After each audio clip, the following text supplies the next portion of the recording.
Hello student, कैसे हो आप सब। तो स्टूडेंट आज हम लोग जो चैप्टर स्टार्ट करने चले हैं नाम है प्लांट किंगडम। क्या नाम है? Plant kingdom. इसके पहले वाले चैप्टर में हमने क्या पढ़ा था, या फिर इसके पहले जो वीडियो बनाया था हमने, उसमें हमने वायरस के बारे में, वायराइड के बारे में, ब्रांच के बारे में और लाइकेन के बारे में पढ़ा। इसको दोस्तों वायरस, वायराइड, लाइकेन और ब्रांच के बारे में पढ़ा। तो आज जो हम पढ़ने चल रहे हैं प्लांट किंगडम, यहाँ से हमेशा नेट में 2 या 3 2 से 3 क्वेश्चन हमेशा पूछते हैं। वो थेटिस्टिक चैप्टर कुछ इंपॉर्टेंट आपको जैसे एल्गी हो गया, ब्रायोफाइट्स हो गए, टेरिडोफाइट्स हो गए, तो यहाँ से क्वेश्चन आने के चांसेस ज़्यादा होते हैं। तो चलिए स्टार्ट करते हैं।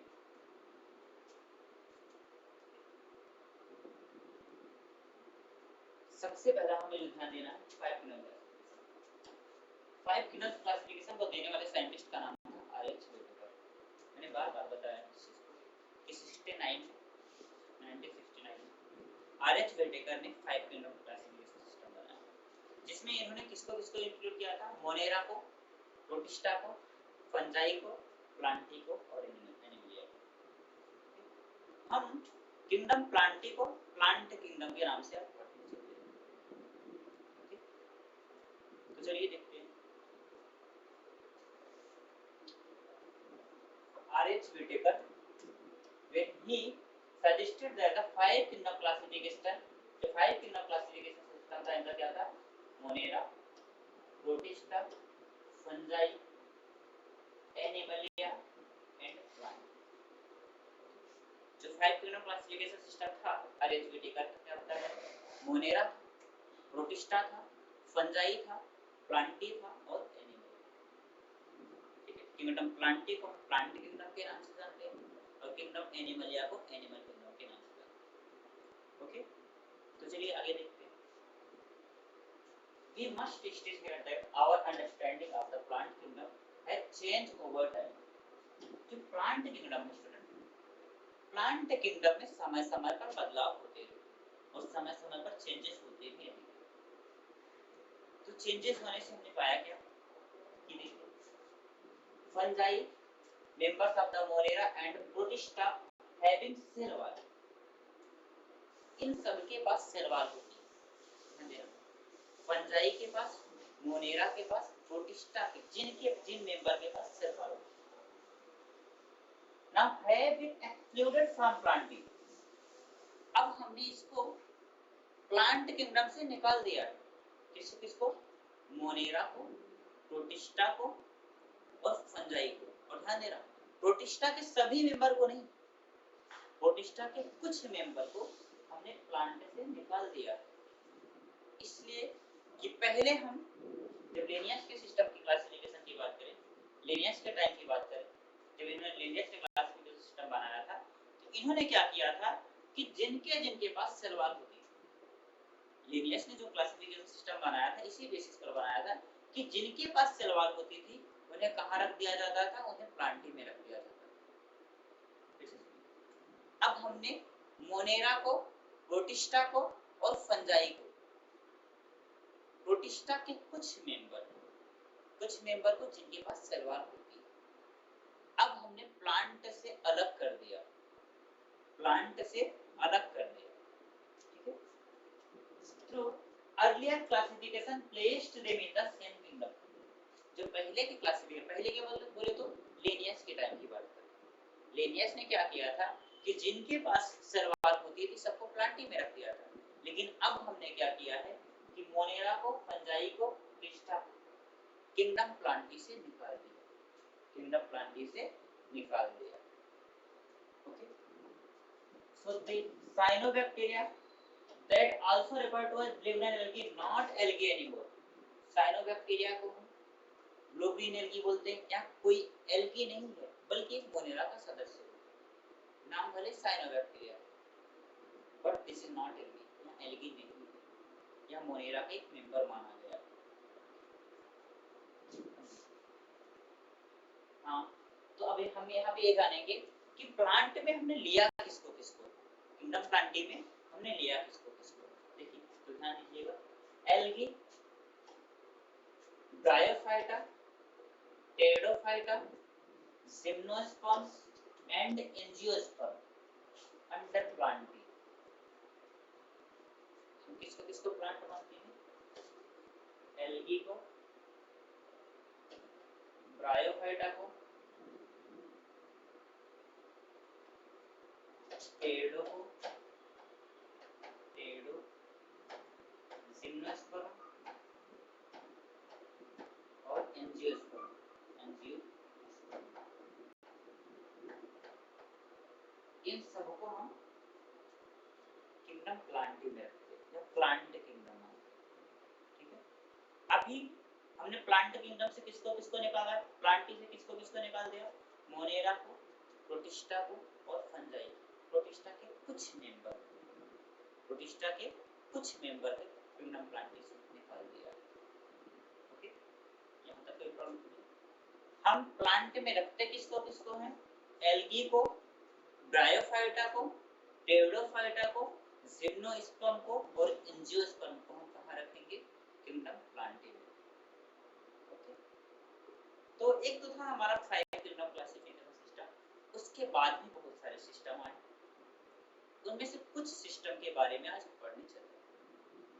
2 kingdom system, 3 kingdom system, 4 kingdom system, 5 kingdom system, उसके बाद कुछ और सिस्टम को आप इस चैप्टर में पढ़ने चल रहे हैं। उन्हीं में से एक आता है हमारा आर्टिफिशियल क्लासिफिकेशन सिस्टम। कौन सा? Artificial system of classification. ध्यान दीजिएगा, जो आर्टिफिशियल क्लासिफिकेशन सिस्टम था या आर्टिफिशियल सिस्टम था, उसको देने वाले साइंटिस्ट थे लेनियस। क्या नाम था? लेनियस। आर्टिफिशियल सिस्टम जो था उसको देने वाले साइंटिस्ट का नाम क्या था? लेनियस। ध्यान दीजिए, आर्टिफिशियल सिस्टम ये दिया किसने था? लेनियस। ठीक है, पहला क्वेश्चन कि आर्टिफिशियल सिस्टम किसने दिया? लेनियस ने दिया। Okay, the earliest system of classification was only used only gross superficial morphological character। जो आर्टिफिशियल क्लासिफिकेशन सिस्टम होते थे, आर्टिफिशियल सिस्टम होते हैं, ये किस पर बेस्ड होते थे? Super morphological character, superficial morphological character, जैसे हैबिटेट पर, कलर पर, नंबर पर और शेप ऑफ लीफ। ठीक है, हैबिटेट, नंबर, कलर और लीफ की शेप पर। ठीक है, they were based mainly on vegetative character and on ambition। कि जो क्लासिफिकेशन सिस्टम मॉर्फोलॉजिकल, एंडोसियम के कैरेक्टर पर या वेजिटेटिव कैरेक्टर पर बेस्ड होते हैं, हम उन्हें आर्टिफिशियल क्लासिफिकेशन सिस्टम बोलते हैं। आर्टिफिशियल क्लासिफिकेशन सिस्टम मॉर्फोलॉजी, जैसे मॉर्फोलॉजी में क्या हो सकता है? हैबिटेट हो सकता है, कलर हो सकता है, नंबर हो सकता है, शेप ऑफ लीफ। या फिर ऐसे समझ सकते हो कि जो आर्टिफिशियल क्लासिफिकेशन सिस्टम होता है वो बेस्ड होता है मॉर्फोलॉजिकल कैरेक्टर पर, वेजिटेटिव कैरेक्टर पर या फिर एंडोसियम पर। ओके, इसको देने वाले साइंटिस्ट का नाम क्या था? Carolus Linnaeus. लीनियस हमारे आंसर में। ओके, यहां तक कोई प्रॉब्लम नहीं। अब आइए, सच सिस्टम और एक क्या करता है? सेपरेट कर देता है closely related species since they were based on a few characters।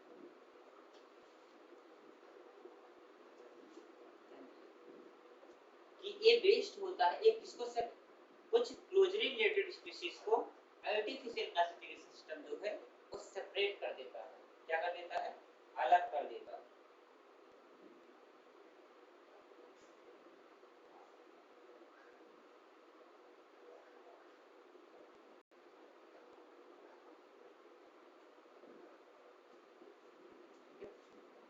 ये जो क्लासिफिकेशन सिस्टम है ये क्या करते हैं?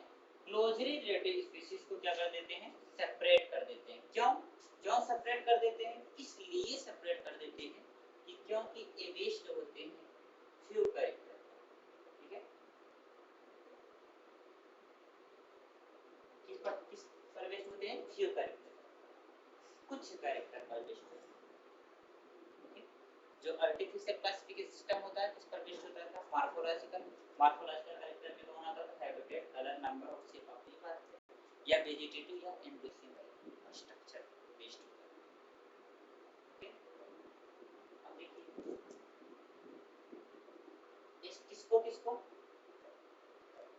Artificial classification system closely related species को क्या कर देता है? सेपरेट कर देता है। क्यों सेपरेट कर देता है? क्योंकि यह कुछ ही कैरेक्टर पर बेस्ड होता है, फ्यू कैरेक्टर पर बेस्ड होता है। Okay, five kingdom classification system देने वाले साइंटिस्ट का नाम क्या था? Five kingdom classification system R H Whittaker. नाम क्या था? मोनेरा, प्रोटिस्टा, फंजाई, प्लांटियम। किंगडम प्लांटी को हम प्लांट किंगडम के नाम से जानते हैं, जो इस चैप्टर में पढ़ने चलेंगे। नेक्स्ट क्वेश्चन आता है कि प्लांट में आते कौन कौन से लोग आते हैं? तो एल्गी को, ब्रायोफाइटा को, टेरिडोफाइटा को, जिम्नोस्पर्म को और एंजियोस्पर्म को। एल्गी, ब्रायोफाइटा, टेरिडोफाइटा, जिम्नोस्पर्म और एंजियोस्पर्म को हम किंगडम प्लांटी में इंक्लूड करते हैं। नेक्स्ट हमने किसको अभी किंगडम प्लांटी से निकालकर अलग हमने बताया कि पहले की सिस्टम जो लिनियस के टाइम पर क्लासिफिकेशन सिस्टम हुआ करते थे, उस टाइम ये देखा जाता था कि जिनके पास भी सवाल होता था वो क्या करते थे? उन्हें प्लांटी में रख दिया। लेकिन अब हमने मोनेरा को, प्रोटिस्टा को और फंजाई को किंगडम प्लांटी से अलग कर दिया। ठीक है, प्रोटिस्टा के कुछ मेंबर को ध्यान देना, सभी को प्रोटिस्टा के कुछ मेंबर को हमने प्लांटी से अलग। उसके बाद एक सिस्टम आया आर्टिफिशियल क्लासिफिकेशन सिस्टम। देने वाले साइंटिस्ट का नाम था लेनियस।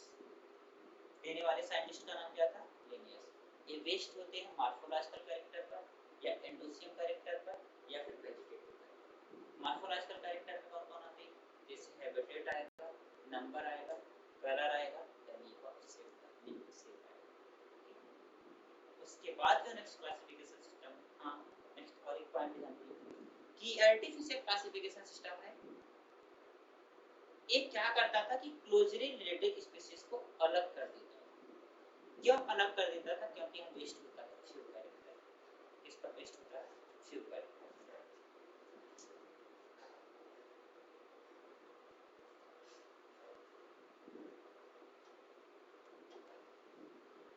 और देखिए आर्टिफिशियल सिस्टम जो था इक्वल वेटेज देता था वेजिटेटिव और सेक्सुअल कैरेक्टर को, इसीलिए इसको एक्सेप्टेबल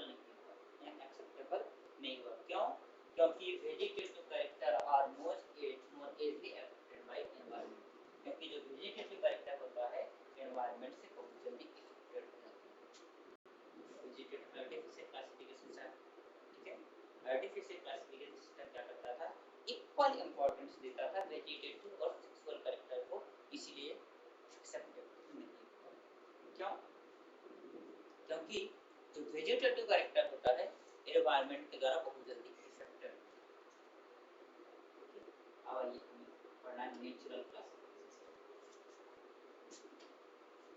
नेचुरल क्लासिफिकेशन, अब देखिए क्या है natural classification system.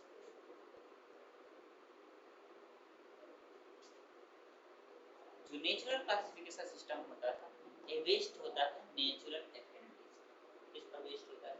Natural affinities. जैसे इसमें किसको लिया जाता है?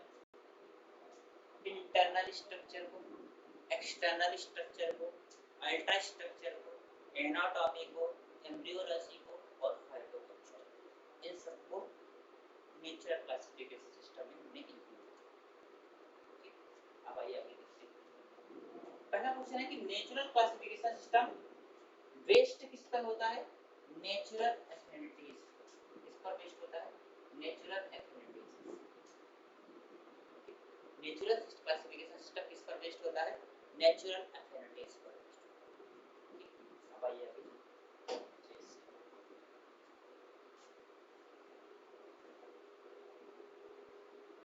एक्सटर्नल स्ट्रक्चर,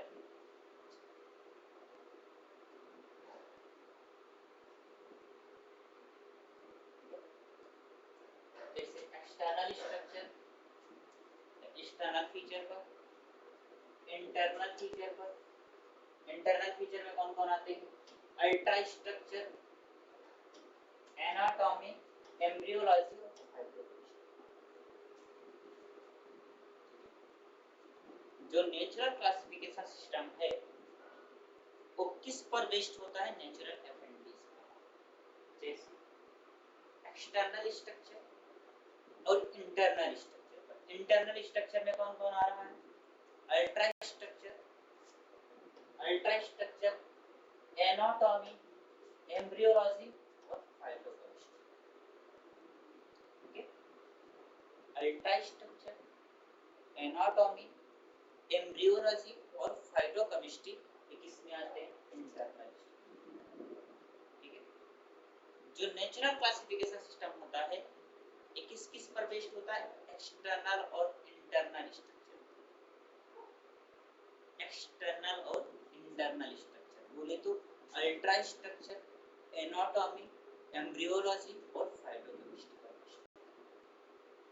इसको देने वाले जो साइंटिस्ट थे उनका नाम Bentham, George Bentham and silver.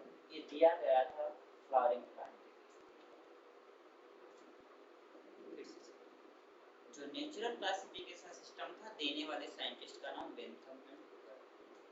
दिया गया था किसके लिए? फ्लावरिंग प्लांट के लिए। किस पर बेस्ड होता है? नेचुरल एफिनिटीज पर बेस्ड। किस पर बेस्ड होता है? नेचुरल एफिनिटीज पर बेस्ड। बोले तो ultra external structure, external structure, internal structure, internal structure में अल्ट्रा स्ट्रक्चर, एनाटॉमी, एम्ब्रियोलॉजी और फाइटोकेमिस्ट्री पर बेस्ड। उसके बाद हमें पढ़ना है फाइलोजेनेटिक क्लासिफिकेशन सिस्टम। ये बेस्ड होता है इवोल्यूशनरी रिलेशनशिप और एक्सेप्टेबल। ये कहता है कि कोई भी ऑर्गेनिज्म, किसी भी ऑर्गेनिज्म, कोई भी ऑर्गेनिज्म अगर उसका टेक्सा सेम है तो उसके एंसेस्टर भी सेम होंगे।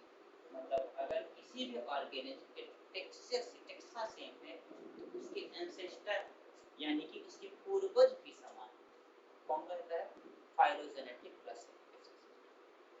फाइलोजेनेटिक सिस्टम क्लासिफिकेशन सिस्टम क्या कहता है कि किसी के अगर टेक्सा सेम, किसी भी ऑर्गेनिज्म के अगर टेक्सा सेम है तो उसके एंसेस्टर भी सेम होंगे। ओके, आगे चलो।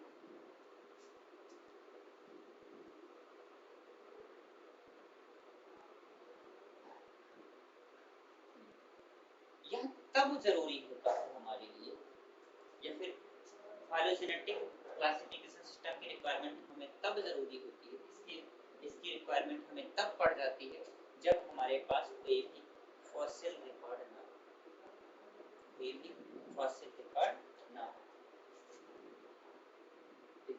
These become more important when there is no supporting fossil evidence.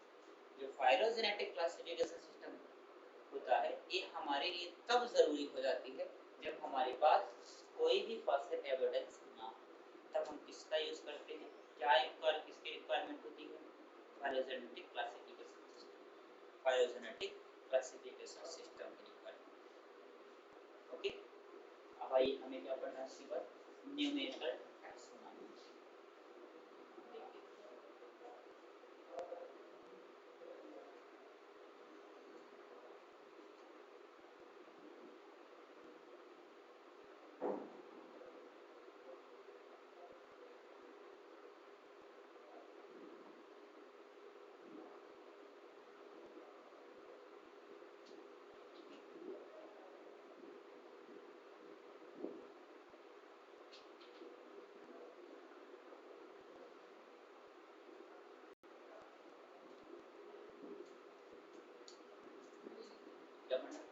Numerical taxonomy, इसमें यूज होता है कंप्यूटर।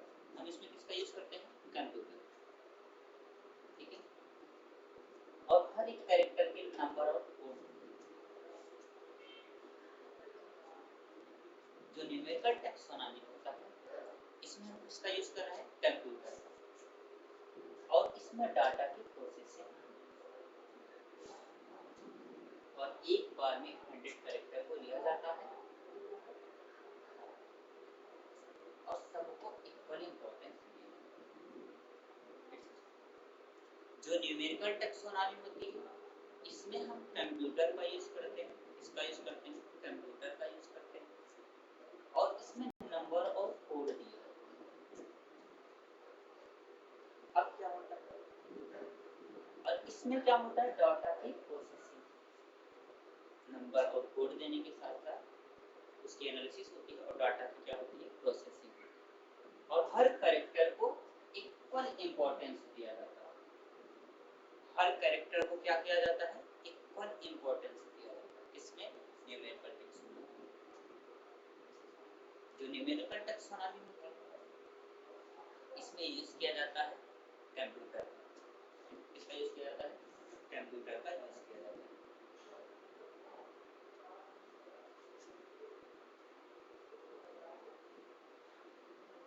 इसमें नंबर और कोड दिए जाते हैं, डाटा की प्रोसेसिंग होती है, एक बार में 100 कैरेक्टर को लिया जाता है और सबको इक्वल इंपॉर्टेंस दिया जाता है। एक बार में 100 कैरेक्टर को लिया जाता है और सबको इक्वल इंपॉर्टेंस दिया जाता है। ओके, अब आइए अभी सुनते हैं। नेक्स्ट है हमारा साइटोटैक्सोनॉमी। क्या है, साइटोटैक्सोनॉमी। साइटोटैक्सोनॉमी में कौन कौन आता है, based on cytological information like chromosome number, structure और बिहेवियर। साइटोटैक्सोनॉमी होता है, ये बेस्ड होता है क्रोमोसोम के नंबर पर, स्ट्रक्चर पर और बिहेवियर। साइटोटैक्सोनॉमी होता है, ये बेस्ड होता है क्रोमोसोम के नंबर पर, स्ट्रक्चर पर और बिहेवियर। ठीक, अब आइए अब नेक्स्ट जो है chemical केमोटैक्सोनॉमी। Using the chemical constituent of the plant to resolve confusion also used किए जाते हैं टैक्सोनॉमिस्ट के द्वारा पास। केमोटैक्सोनॉमी used by taxonomists in these days। केमोटैक्सोनॉमी ये बेस्ड होते हैं chemical constituent of the plant, it is used by taxonomists in these days। Taxonomy आज के दिन में तेजी से यूज की जाती है। ठीक, यहाँ तक कोई प्रॉब्लम नहीं। साइटोटैक्सोनॉमी वो बेस्ड होता है from cytological information. Cytological information में क्या होता है, क्रोमोसोम का नंबर होता है, स्ट्रक्चर होता है और उसका behaviour. Okay, cytotaxonomy chromosome number, structure और बिहेवियर। अब नेक्स्ट हेडिंग है हमारी एलगी।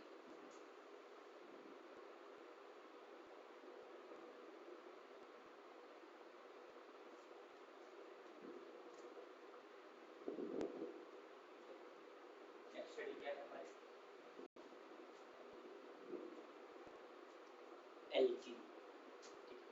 देखिए एल्गी क्या है, algae are chlorophyll variant, simple, thalloid, autotrophic and largely aquatic. Simple होती है, थायराइड होती है, ऑटोट्रॉपिक होती है और बहुत ज्यादा मात्रा में एल्गी का वैसे होती है, एक्वाटिक होती है। दे अकर इन वैरायटी ऑफ हैबिटेट। कहाँ हो सकती है, हर जगह हो सकती है, लेकिन हमारी एनसीईआरटी ने क्या दिया है, मॉइस्ट स्टोन, गीले पत्थर, सॉइल एंड वुड। गीले पत्थर पर हो सकती है, सॉइल में हो सकती है और वुड पर। मॉइस्ट स्टोन, सॉइल और वुड। ओके, यहाँ तक कोई प्रॉब्लम नहीं होती। The form and size of algae is highly variable. Form and size होता है, फॉर्म और साइज होता है हाईली वेरिएबल, रेंजिंग फ्रॉम, जो कॉलोनियल हो सकते हैं वन बॉक्स, और फिलामेंटस फॉर्म में कौन कौन होते हैं, यूरेट्रिक्स और स्पायरोगाइडम। कॉलोनियल एल्गी कौन कौन हो सकते हैं, वॉल बॉक्स, और फिलामेंट फॉर्म में, फिलामेंटस फॉर्म में कौन होते हैं, ulothrix and spirogyra, ulothrix and spirogyra. Colonial में वॉल बॉक्स, फिलामेंटस में कौन होते हैं,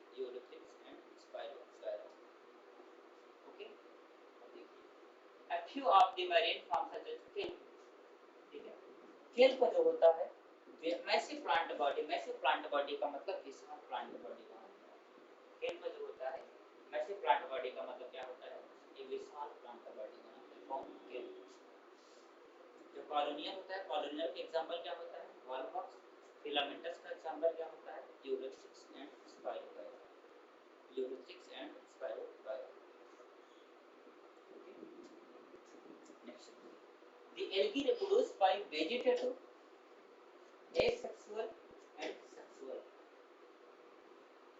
जो एल्गी में रिप्रोडक्शन होता है उसको तीन टाइप से, वेजिटेटिव, एसेक्सुअल और सेक्सुअल, तीनों टाइप से। जो वेजिटेटिव रिप्रोडक्शन होता है ये फ्रेगमेंटेशन के द्वारा होता है, और जितने each fragment develop into thallus, हर फ्रेगमेंट डेवलप होता है। एसेक्सुअल रिप्रोडक्शन किसके द्वारा हो सकता है, डिफरेंट टाइप के स्पोर के द्वारा। जो मोस्ट कॉमन स्पोर होता है वो जी स्पोर, अलग अलग स्पोर के द्वारा हो सकता है, लेकिन जो मोस्ट कॉमन स्पोर होता है क्या होता है, जो स्पोर होता है, they are flagellated and on germination give rise to new plant. उस फ्लैजिलेटेड होते हैं और जर्मिनेट करके न्यू प्लांट बॉडी का formation. Sexual reproduction takes place through fusion of two gamete. These gametes can be similar, flagellated and similar in size। कहाँ किस जगह पर गैमेट जो होते हैं फ्लैजिलेटेड होते हैं और सिमिलर साइज के, उसका एग्जांपल है यूरेथिक्स।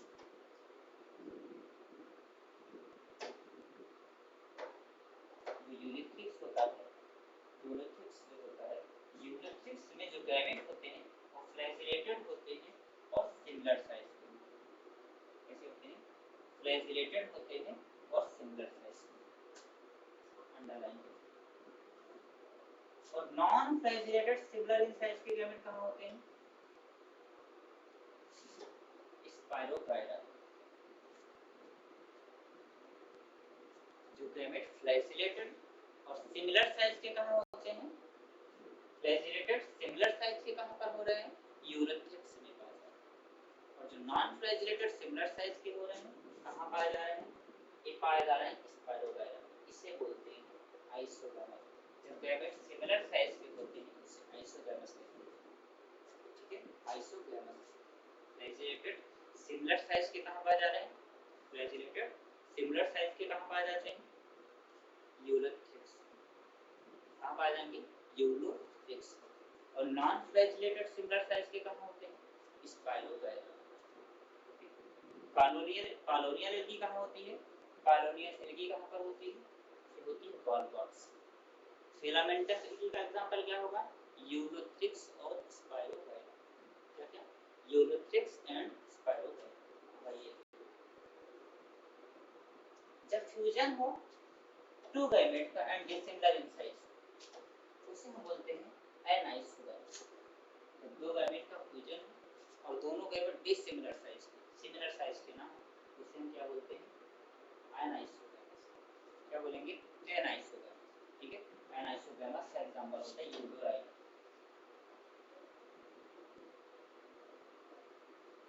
एनाइसोगैमस का एग्जांपल क्या होता है, यूडोराइट, ठीक है। एनाइसोगैमस का एग्जांपल क्या होगा, यूडोराइट।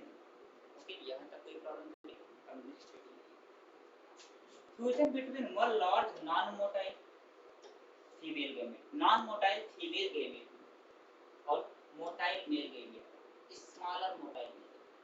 फ्यूजन हो नॉन मोटाइल फीमेल गैमेट का जो कि लार्ज है, fusion non motile female gamete का और स्मॉलर मोटाइल मेल गैमेट का, उसको हम बोलते हैं ओगैमेस।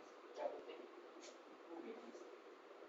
ओगैमेस के एग्जांपल क्या है, वॉलवॉक्स एंड फ्यूगस। क्या होते हैं, वॉलवॉक्स एंड फ्यूगस। ओगैमेस के एग्जांपल क्या होंगे, वॉलवॉक्स होंगे और फ्यूगस। आरएच विटेकर ने 5 किंगडम क्लासिफिकेशन सिस्टम दिया था, नाम था मोनेरा प्रोटिस्टा फंजाई प्लांटिंग और एनिमल। उसी प्लांटिंग को हमने यहाँ पे उठा लिया। हमें क्या पढ़ना है, किंगडम प्लांटिंग। प्लांट में हम लोग इंक्लूड किसको किसको करते हैं, एल्गी को, ब्रायोफाइटा को, टेरिडोफाइटा को, जिम्नोस्पर्म को, एंजियोस्पर्म को। एल्गी को, ब्रायोफाइटा को, टेरिडोफाइटा को, जिम्नोस्पर्म को और एंजियोस्पर्म को हम किस में इंक्लूड कर रहे हैं, हम लोग प्लांट में। उसके बाद कुछ सिस्टम और आए थे, पहला था artificial classification system. Artificial classification system देने वाले साइंटिस्ट का नाम क्या था, क्या नाम था, लिनेस। किस पर बेस्ड होते थे, मॉर्फोलॉजिकल कैरेक्टर, एंड्रोसियम या वेजिटेटिव कैरेक्टर। मॉर्फोलॉजिकल कैरेक्टर में कौन कौन होता था, habitat, colour, number of cell. Habitat हो सकता था, कलर हो सकता, नंबर हो सकता था, नेम हो सकता। ये क्या करता था, क्लोजली रिलेटेड स्पीशीज को अलग कर देता था, इसीलिए क्या कर सकता था, इक्वल वेजिटेटिव इक्वल इंपॉर्टेंस देने लगा था उसको, किसको, वेजिटेटिव और सेक्सुअल कैरेक्टर। जबकि वेजिटेटिव कैरेक्टर एनवायरनमेंट के द्वारा बहुत जल्दी एक्सप्लोर होता है। उसके बाद है natural classification system. Natural classification system दिया गया था फ्लावरिंग प्लांट के लिए। किसके लिए दिया गया था, फ्लावरिंग प्लांट के लिए दिया गया था। देने वाले साइंटिस्ट का नाम क्या था, बेंथम एंड हुकर। क्या नाम था, बेंथम एंड हुकर। क्या किस पर बेस्ड होता था, नेचुरलिटी बोले तो external structure, internal structure. Internal में क्या था, अल्ट्रा स्ट्रक्चर, एनाटॉमी, एम्ब्रियोलॉजी और फाइटोकेमिस्ट्री। उसके बाद बहुत सारे सिस्टम जैसे chemotaxonomy, chemical constituent of the plant, cytotaxonomy, जैसे क्रोमोसोम स्ट्रक्चर, नंबर और स्टूडेंट इसके लिए कर सकते हैं। उसके बाद